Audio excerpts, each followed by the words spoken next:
गृहस्थ आश्रम में ऐसे तो नहीं हो सकता। क्यों नहीं हो सकता? कितने गृहस्थ ऐसे महापुरुष हुए हैं जो विरक्तों के आगे निकल गए, विरक्तों के आगे निकल गए। कितने ऐसे गृहस्थ हुए भरे पड़े हमारे इतिहास में जो आए, एक से एक महापुरुष हुए जो विरक्तों के आगे, विरक्त खड़े होकर उनका आदर करते थे, विरक्त खड़े होकर के उनके आगे हाथ जोड़ते थे। ये हम लोगों की कमी है। अच्छा, हम अंदर राधा राधा जप रहे हैं तो कोई गृहस्थी में बाधा है क्या? रसोई बना रहे राधा राधा राधा राधा राधा, पोछा लगा रहे राधा राधा, फावड़ा चला रहे राधा राधा, व्यापार कर रहे राधा। ये हमारी बेईमानी है, ये हमारी बेईमानी है कि हम अपने को गृहस्थ मान करके और भगवान से विमुख हो जाते हैं। ये मत कहो कि हम गृहस्थ हैं तो हम भजन नहीं कर सकते। भजन तो कर सकते हैं प्रभु। तो फिर गृहस्थी में क्या है? तुम्हारे 4-5 लड़का बच्चा होंगे, हमारे 500 हैं। बताओ ना, बहुत सरल है। हाँ, तुम्हारी गृहस्थी में 5-7 लोग होंगे, यहाँ 5-700 है, 500-700 लोग हैं जिनका रोज भोजन सुबह शाम दोपहर। तो कितनी बड़ी हमारी गृहस्थी, तुमसे बढ़ के गृहस्थी है।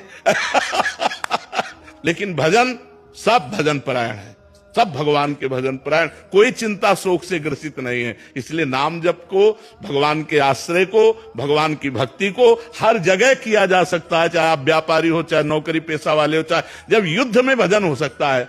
मामन स्मर युद्ध च, तो फिर और कहां भजन नहीं हो सकता। जो गति एक सन्यासी को होती है वही गति एक गृहस्थ को होती है। सच्चाई से चले, ईमानदारी से भजन करते हुए, अपने धर्म का पालन करते हुए। एक तपस्वी थे कश्यप जी, उन्होंने बड़ी तपस्या की एकांत में। तो एक दिन वो ऐसे बैठे हुए थे तो एक बगुली वृक्ष को, ये महाभारत की कथा है, ग्रंथ की, लिखित भगवान व्यास देव जी के द्वारा ग्रंथ है।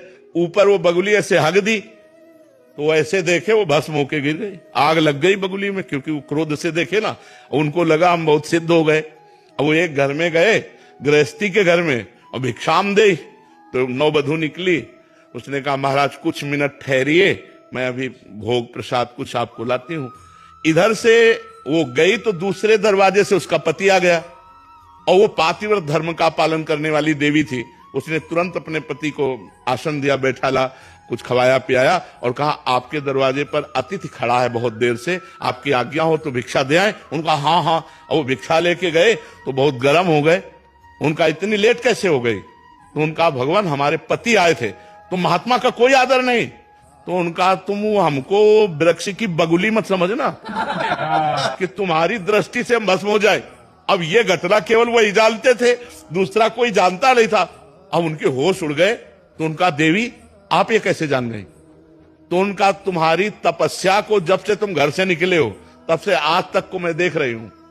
बोले ये कैसे? बोले मैं अपने पति को भगवान मानती हूं, कभी पर पुरुष का स्पर्श नहीं किया, और भगवान का चिंतन करती हूं, पति की सेवा करती हूं, मुझे तीनों काल का ज्ञान है। अब आप समझो, एक विरक्त को उपदेश दे रही थी एक गृहस्थ नारी। आज भी हम पल किससे रहे? गृहस्थों से ही तो पल रहे। तो गृहस्थी धर्म कोई साधारण धर्म समझते हो क्या? विरक्त धर्म का पोषण करके अपने परिवार का पोषण कर रहा, धन्य है गृहस्थ धर्म। लेकिन गृहस्थी में पापाचरण छोड़ो, भगवान का नाम जप करो, धर्म से चलो, तो गृहस्थी धर्म हो जाए। अब शराब पियो, मांस खाओ, पराई स्त्री से व्यभिचार करो, गंदी गंदी बातें करो, तब तो नरक का रास्ता है, चाहे कोई भी हो, गृहस्थ हो चाहे विरक्त। अपने अपने धर्म से चलो तो हम सब पहुंचेंगे एक ही पिता के घर। हम अपने धर्म से चले, आप अपने धर्म से चलो, दोनों को परमात्मा प्राप्ति हो जाएगी। तो इसलिए ये बात कह के कि हम गृहस्थ हैं, भगवत प्राप्ति हमारे लिए दुर्लभ, ऐसी बात नहीं, सबके लिए सुलभ है। भगवान का चिंतन करो, धर्म से